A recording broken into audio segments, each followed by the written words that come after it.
Hello বন্ধুরা, আশা করি তোমরা সকলেই ভালো আছো। তাই আজ আমি একটি নতুন ভিডিও নিয়ে চলে এলাম, যাতে আপনারা অন্যের হটস্পট ব্যবহার করতে পারেন। তো চলো ভিডিওটা শুরু করা যাক। আপনারা প্রথমে ওপেন করবে আপনাদের সেটিং ওপেন করা বাদে স্ক্রোল ডাউন করবে নেটওয়ার্ক ইন্টারনেট, এখানে ট্যাপ এরোপ্লেন মোড অন করবে, এরোপ্লেন মোড আবার অফ করবে। তারপরে স্ক্রোল করে নিচের দিকে গিয়ে ডাটা সেভার বলে অপশানটাকে অন করা বাদে আবার অফ করে দেবে।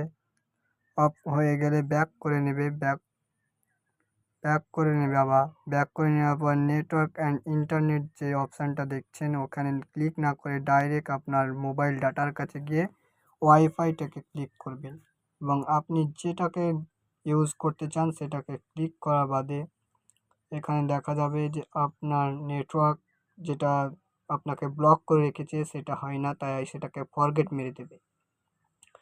ফরগেট মারার পরে সেখানে একবার হয়ে যাবে। এত তাড়াতাড়ি হয়ে যাওয়ার কারণ হচ্ছে আপনারা যখন ওটাকে সেটিংয়ের স্ক্রিনে টাচ করবেন তখন দেখবেন সেখানে একটা আইপি প্রাইভেসি বলে লেখা আছে। সেখানে টাচ করার পরে দেখবেন সেখানে একটি ম্যাক ডিফল্ট বলে লেখা আছে। ওই ম্যাক ডিফল্টটাকে বন্ধ করে ম্যাক ইউজ করে আপনি পাসওয়ার্ডটা দিবেন, দেখবেন আপনার ব্লক ছেড়ে দিয়ে সেই নেটটা অ্যাক্টিভ হয়ে যাবে।